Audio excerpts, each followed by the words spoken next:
Salut encore, chers amis, en cette matinée de percée où nous croyons qu'il y a un message de vie, un message d'espoir, un message qui va nous propulser vers le haut ce matin.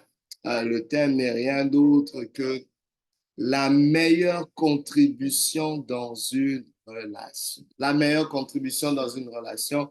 Et je cite une citation d'un auteur anonyme qui a dit ceci: la gratitude transforme ce que nous avons en assez. La gratitude transforme ce que nous avons en assez. Peu importe ce que vous avez de moindre, peu importe ce qui ne va pas, peu importe ce qui n'est pas assez selon vos yeux, peu importe ce qui vous manque, la gratitude peut augmenter ce qui ne suffit pas dans vos relations. Je ne sais pas, peut-être que vous vivez un déficit dans vos relations, un déficit d'amour, un déficit de compréhension, de confiance, peu importe, d'affection, d'attention ou de productivité, d'efficacité. La meilleure contribution dans une relation, c'est la gratitude. J'aimerais saisir cette opportunité pour exprimer moi-même cette gratitude envers tous ceux et celles qui ont pu venir au vernissage de mon premier livre, Vainqueur aux victimes de nos relations. On a eu des bons moments et c'était toute une réussite grâce à la présence des uns et des autres et surtout à cet intérêt, à cette ouverture vis-à-vis de cet ouvrage. Un grand merci. Cette gratitude est quelque chose qu'on a tous la capacité de contribuer. Même quand vous vous sentez limité, vous vous dites, qu'est-ce que j'ai à donner? J'ai pas grand-chose. Vous avez la gratitude. Donner de la gratitude, c'est non seulement l'une des premières contributions, mais aussi la dernière des contributions. C'est aussi la contribution par défaut quand nous sommes en déficit, quand nous semblons ne plus rien avoir à donner. Juste un mot merci peut faire la différence. Qu'est-ce que cette gratitude? La contribution la plus importante, cette meilleure contribution dans une relation. La gratitude est une force puissante dans les relations humaines. C'est un sentiment d'appréciation pour les choses que les autres font pour nous. Et lorsqu'elle est exprimée régulièrement, elle peut transformer la dynamique des relations de manière profonde et durable. J'aimerais donner une anecdote. Il y a l'histoire de John et de Sarah qui illustre parfaitement cette puissance de la gratitude. John et Sarah sont mariés depuis 20 ans et leur relation commençait à s'essouffler. Avec le temps, parfois, même toute chose bonne ou parfaite peut subir l'usure. Alors pendant 20 ans, leur relation commençait à s'essouffler. Ils ont décidé de se concentrer sur la gratitude en prenant l'habitude de partager chaque soir une chose pour laquelle ils étaient reconnaissants l'un envers l'autre. Cette simple pratique a transformé leur relation, ravivant leur amour et leur complicité. John se souvient en disant, cela m'a ouvert les yeux sur toutes les petites choses que Sarah faisait pour moi et notre famille. Je les avais souvent prises pour acquis. Voici ces mots. Alors je vous pose la question, qu'est-ce que vous avez pris pour acquis dans vos relations? Peut-être dans vos relations familiales, amicales, amoureuses ou spirituelles. Qu'est-ce que vous avez pris pour acquis? C'est là que se trouve le potentiel de gratitude, la contribution, la meilleure contribution dans une relation. Alors, pourquoi la gratitude est-elle si essentielle? Je citerai trois raisons. Premièrement, ça vient renforcer les liens. La gratitude renforce les liens en créant une atmosphère positive. Vous savez, quand on est reconnaissant, il n'y a rien de négatif. Notre esprit est concentré vers ce qui est positif. Je ne sais pas, peut-être que vous voyez du noir et tout est négatif autour de vous. Commencez à exercer la gratitude. Vous verrez comment les choses deviennent de plus positives dans votre esprit.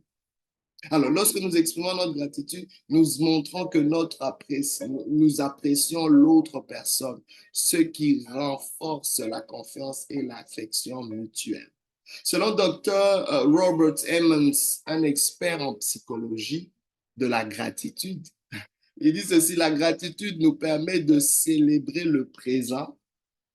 Elle amplifie les émotions positives et nous aide à valoriser nos expériences et nos relations. C'est puissant. Quelqu'un pourra dire, mais je suis dans une relation où il n'y a rien qui me pousse à avoir de la gratitude, où je suis issu d'une famille où c'est de la pourriture, c'est du n'importe quoi, où je suis dans une relation d'affaires, où peut-être ma relation spirituelle avec Dieu, je ne trouve pas grand-chose à dire merci avec ce que je vis. Wow. Si cette relation n'est pas aussi valorisante pour vous, la sagesse que vous retirez de cette relation, même difficile, est un sujet de gratitude.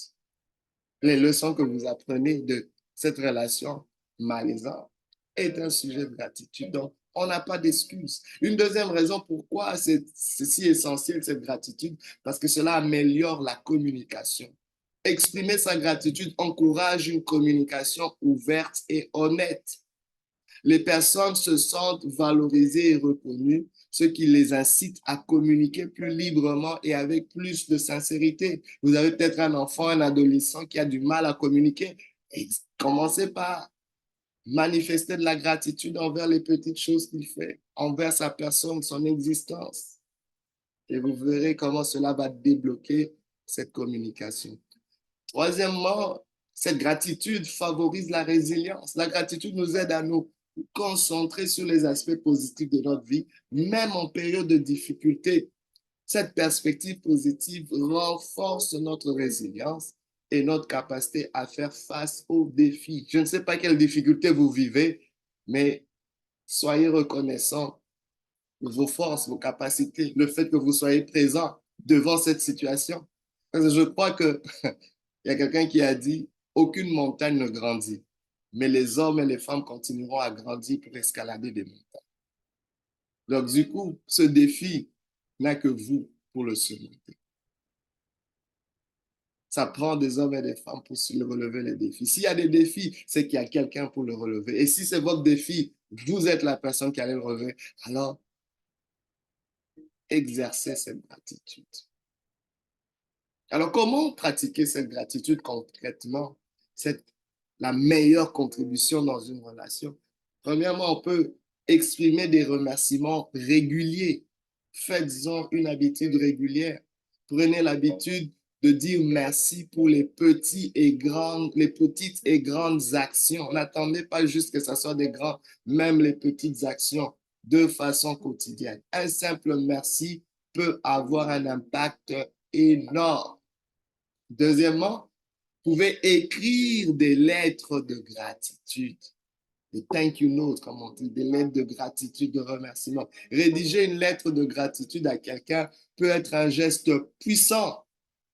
Cette pratique permet de réfléchir profondément à l'impact positif de l'autre personne sur votre vie. Parfois, les gens ont un impact dans notre vie, mais ils ne le réalisent pas tant si longtemps que vous n'exprimez pas cela. Quand ça vient de vous et vous mettez en lumière leur impact, les gens sont comme, waouh, mon existence n'est pas vaine, mon passage ou ma contribution dans cette relation n'est pas vaine.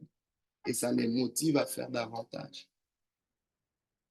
Jean-Baptiste Massillon a dit une chose, la gratitude est la mémoire du cœur. Les gens se souviendront de votre gratitude, je vous le dis. S'ils ne se souviennent pas de vous, ils se souviendront de chaque fois que vous avez dit merci.